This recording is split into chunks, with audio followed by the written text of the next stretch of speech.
Los Angeles County Democratic Party. I am proud to be the vice chair of the one state Democratic Party in America that knows how to do it right, that knows how to win elections, and has consistently been doing so and building in this state. Now, for you here, just to make this local for a moment, we've had an upside and a downside of this. We managed to get Rudy Salas elected after having lost that seat courtesy of a certain former assembly member going to the other side, but we lost the congressional seat to a guy named David Valadao, who's one of the few guys who gets permission to not vote like the caucus. And he's difficult to beat on the natural because of that, and because so he has the advantage of incumbency.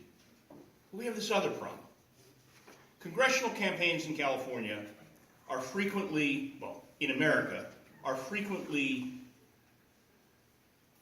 choose my words carefully, interfered with by the Democratic Congressional Campaign Committee.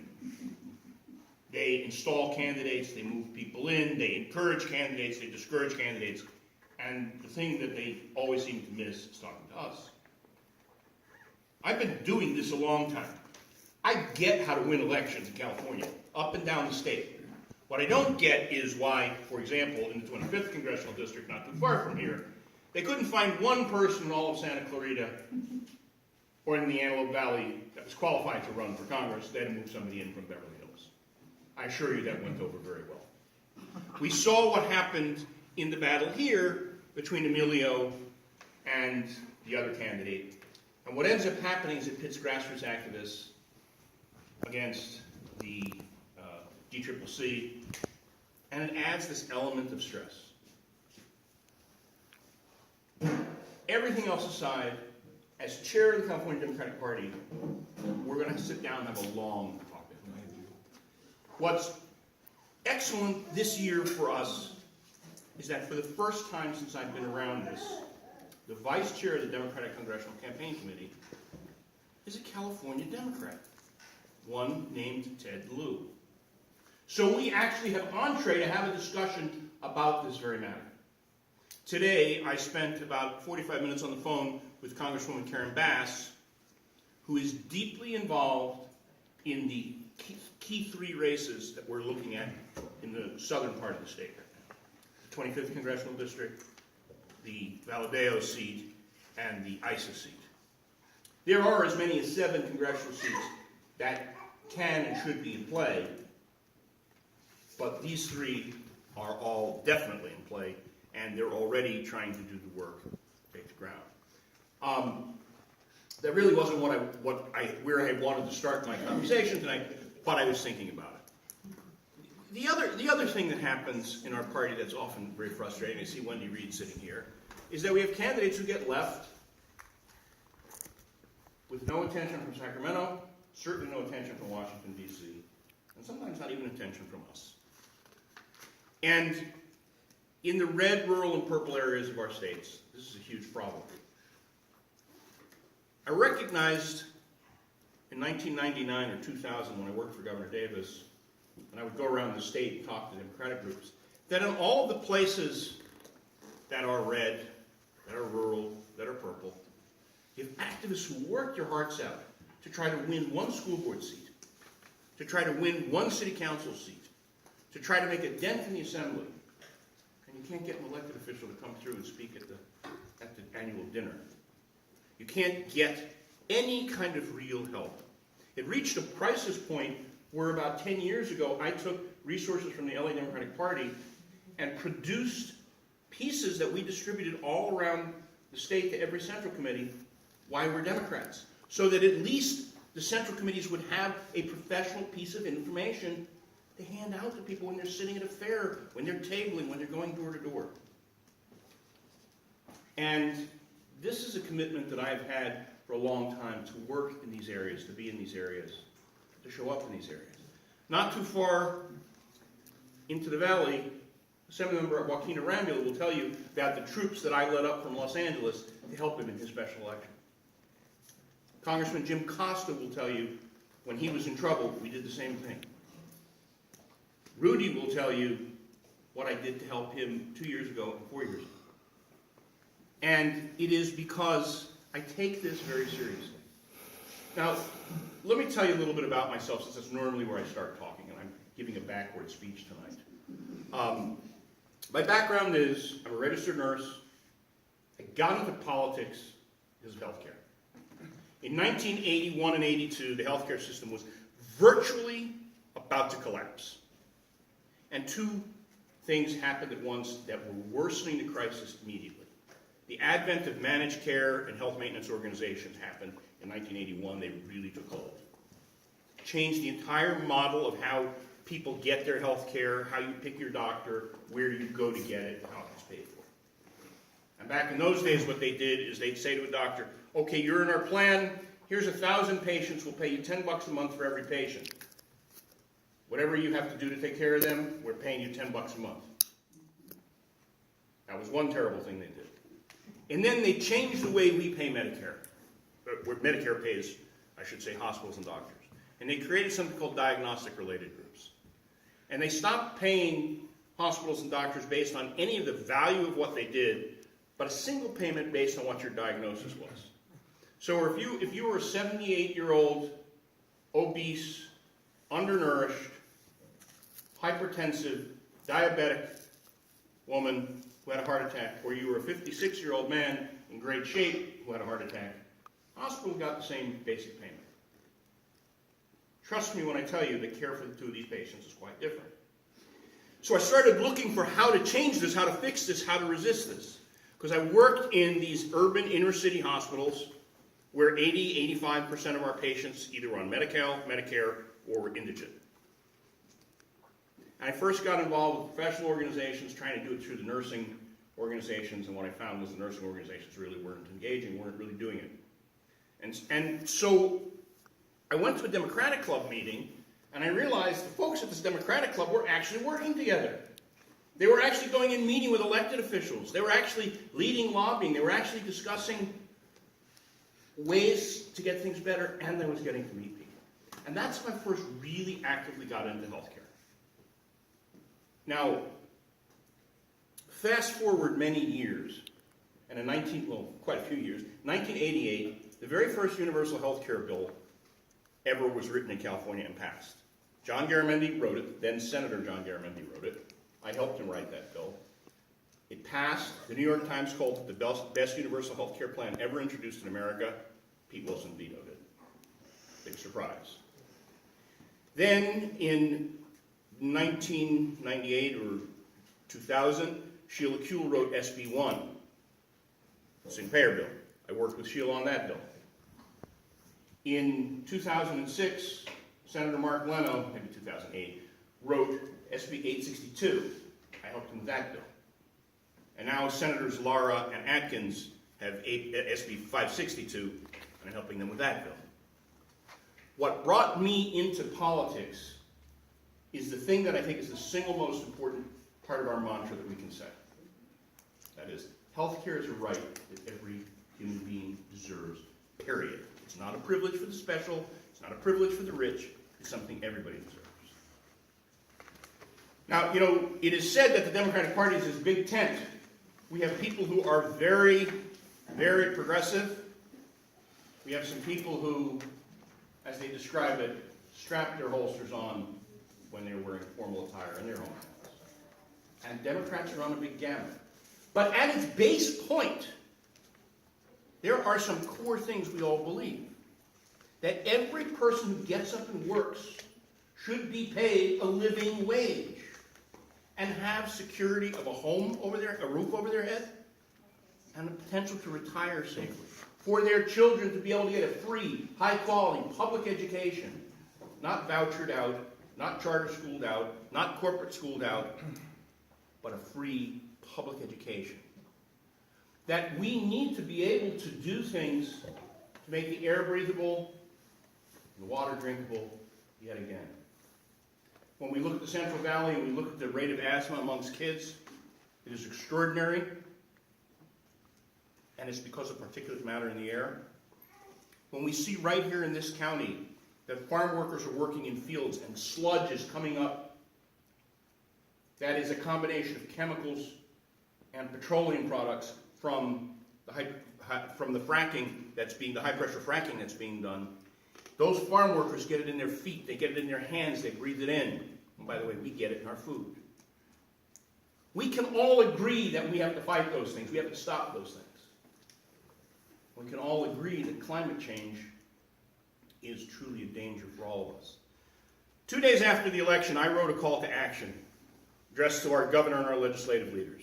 It was so powerful that the LA Times and Politico both wrote stories about it.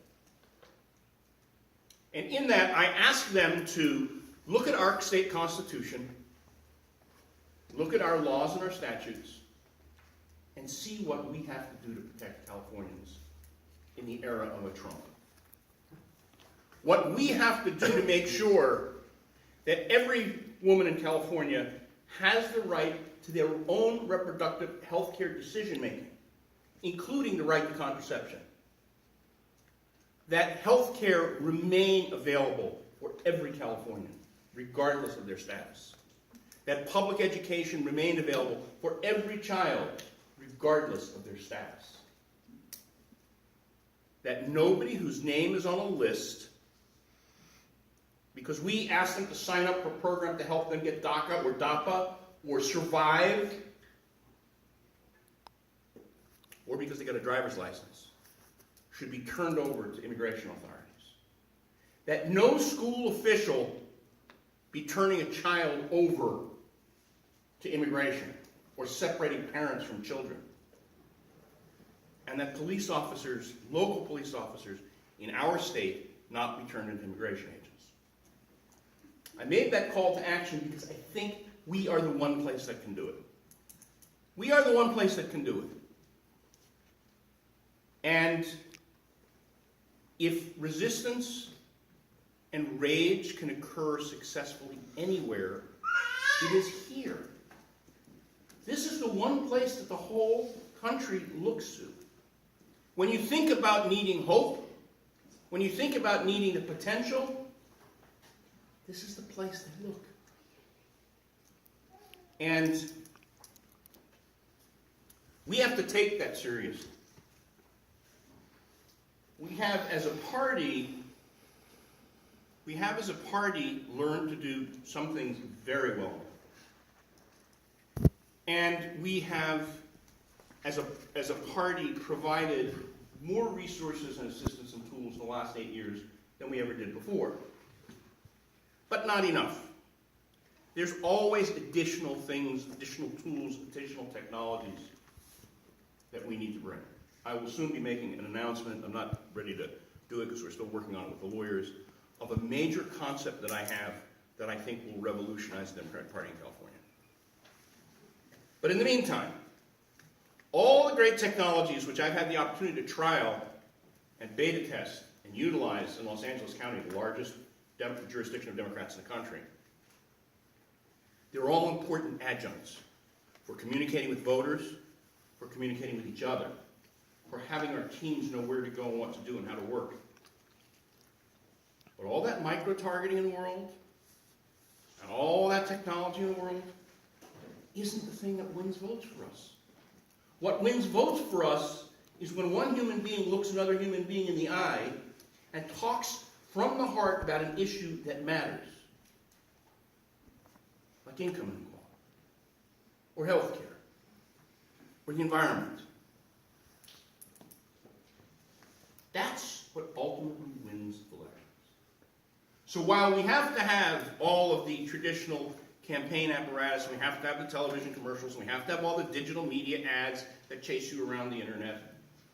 It's amazing how they follow you around wherever you go. They seem to appear. They seem to know who you are and what you were just doing. But we have to make sure that our activists and our volunteers, our county parties, and our Democratic clubs have the resources that they need. See, when I got elected chair of the LA Democratic Party in 2000, we had an annual budget of $50,000. We were like an elected Democratic club.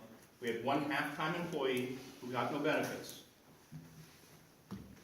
Now our budget for the off year, such as it is an off year, is $1.7 million. I have 6 full-time employees.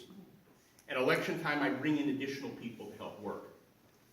I'm proud to say that in my time as chair of the LA Democratic Party, we have won 24 national awards, the only local political party in the country to do so.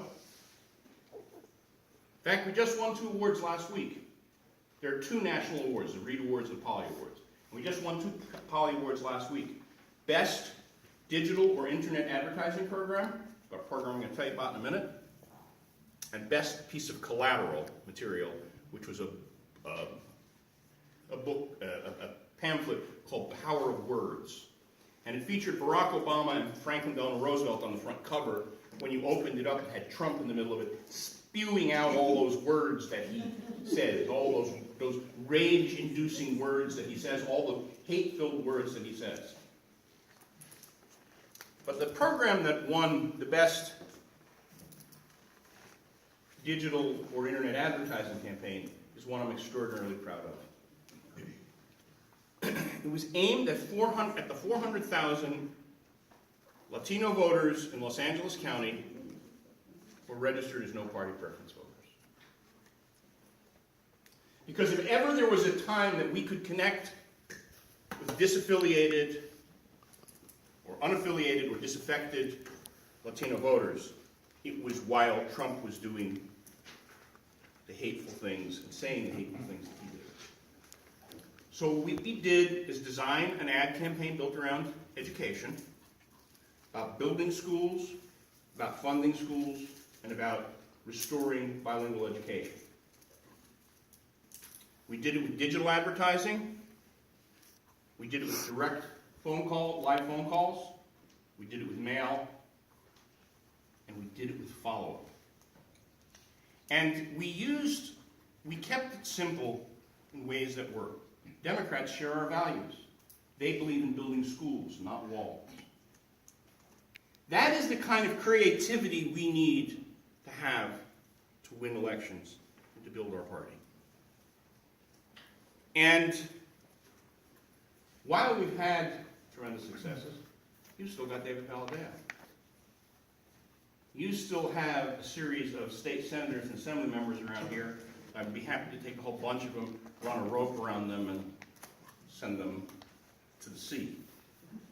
Because what they don't do is care about human beings. They don't care about people. They don't value work.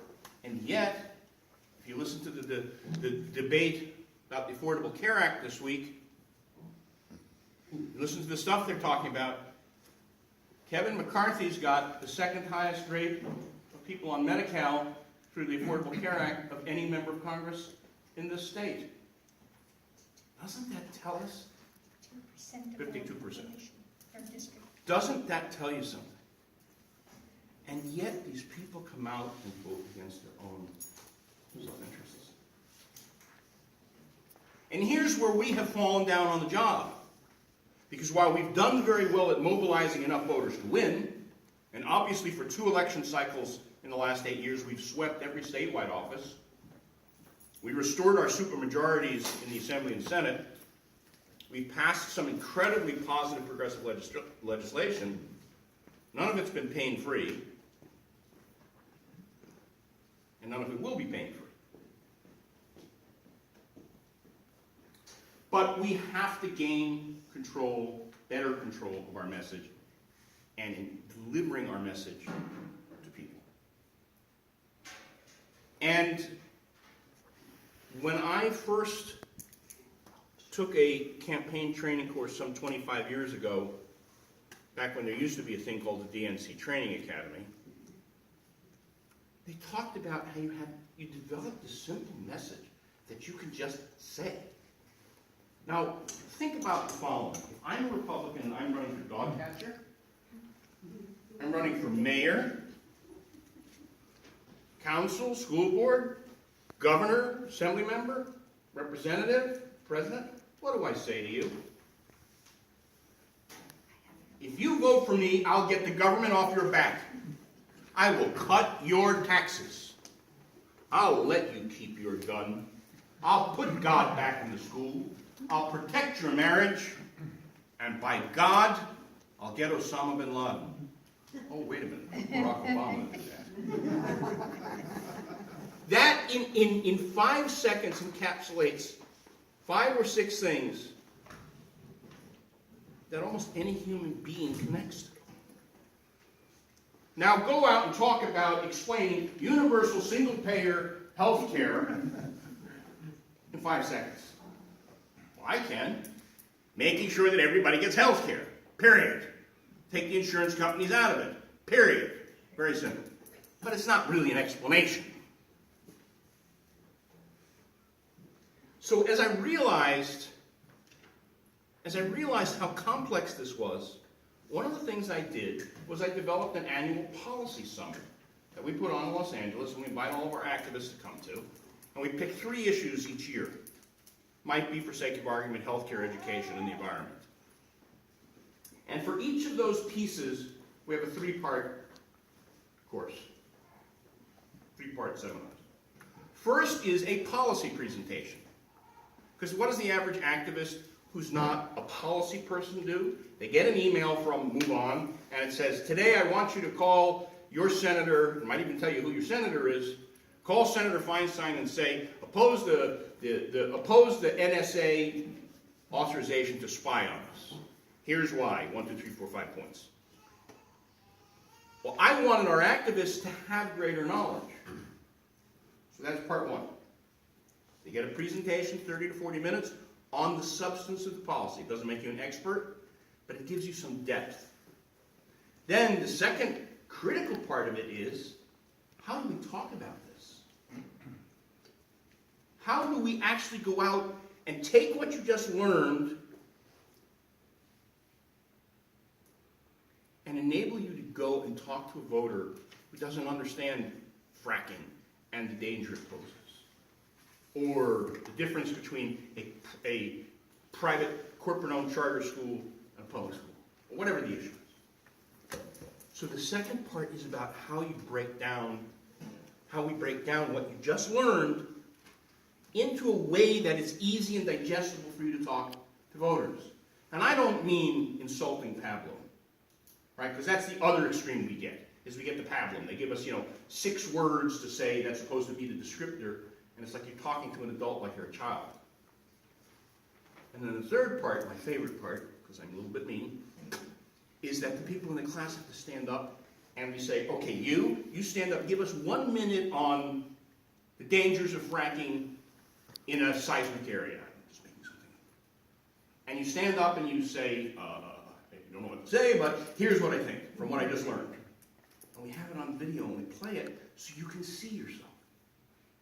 Well, what it ends up meaning is that the people who attend those 3 sessions at the end of that day, and we do a lunchtime panel that's a little bit different, leave with greater knowledge and skills. And what's important in how this all kind of works together is that we forget sometimes as activists, as people who give our time on campaigns, who try to work to get people elected, that the election and our job doesn't end at 8 p.m. on election day. That's when it starts. Because when we win the elections, we then have to keep working with those legislators or those members of Congress or those elected officials to make sure that they remember why we voted for them, why we supported them, what we expected. I say that in a positive way, not a negative way, though sometimes it has to be a negative way. If we didn't win the seat, then it begins the next day, preparing the ground for the next year. LA County is an interesting county because in the same way that California is a microcosm for our entire country, LA County is a microcosm for California. Our northeast border is just like the Central Valley. Our west side is like the Bay Area. The east and southern part of Los Angeles is densely filled with people of color and Latinos. Everything that you see in terms of geographic breakdown exists in LA. Well, that meant when I became chair, there were 5 Republican assembly districts, 4 Republican congressional districts, and 3 or 4 Republican Senate districts. So I created a program called the Red Zone Program. And what the Red Zone Program is designed to do is to help our candidates be successful. Not necessarily to win the first time out, but to be successful. Because if what you have is somebody who steps up, you know, they facetiously call people who run against McCarthy, for example, great Americans. Because somebody is, you know, this is unwinnable, you can't do this. Well, Howard Dean used to say you can't win if you don't show up. And if you don't start, and you don't start building, you'll never win. So we trained our candidates. We gave them a training up front with all the base skills that a candidate needs, and then we met with them weekly all the way through the election. We wrote professional campaign plans for them. But dig this. Instead of giving them a plan that costs $600,000, like as if they're running, you know, in West Hollywood, we gave them a plan as if they were running on a $15,000 budget, because that was more realistic. And we took the core roles of a campaign and we created them using super volunteers. And we trained their super volunteers that would be, in essence, their campaign manager, their communications person, their scheduler. We prepared for each of them a professional-looking walk piece, something that looks, you know, let's say like this, that you can go out and not be embarrassed when you knock on somebody's door and hand it to them, but that has good pictures and good messaging and good thematics that match what they're talking about. Instead of, you know, a page that somebody writes up that has 2,000 words on it that nobody's ever going to read. Default point type.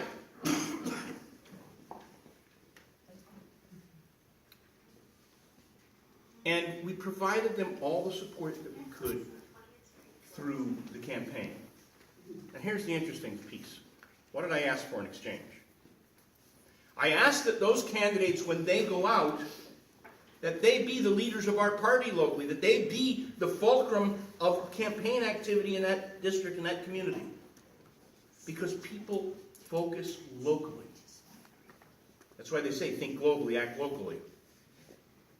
That they carry the message of our entire party and our platform and our entire ticket. And it took quite a few years, but we won our first assembly seat, picked off a city council seat, and 2 school board seats, and the program still goes on. These are the kinds of creative ideas that I bring. Married with the skills of having run every size race from school board up to governor. Married with having raised millions and millions of dollars for the Democratic Party. And no, we don't raise money from oil. For what? For oil. Or tobacco. Or from pharma. So, that's what I bring to the table. That's the kind of experience I bring. I'm proud to be Labor's candidate, to be endorsed by over 25 unions, ranging from the California Professional Firefighters to the Southwest Region of Carpenters, to the California Faculty Association, to the United Nurses Association of California, to the National United Healthcare Workers, the president of SEIU Local 1000, the largest government workers union in the state, the president of District Council 36 of AFSCME. The reason I have those endorsements is because they know the quality of my work. They know what I do. They know what I've done. My elected official endorsements, listen, they tell me everybody says, don't mention your elected official endorsement. I'm proud to be endorsed by the Speaker and the Pro Tem.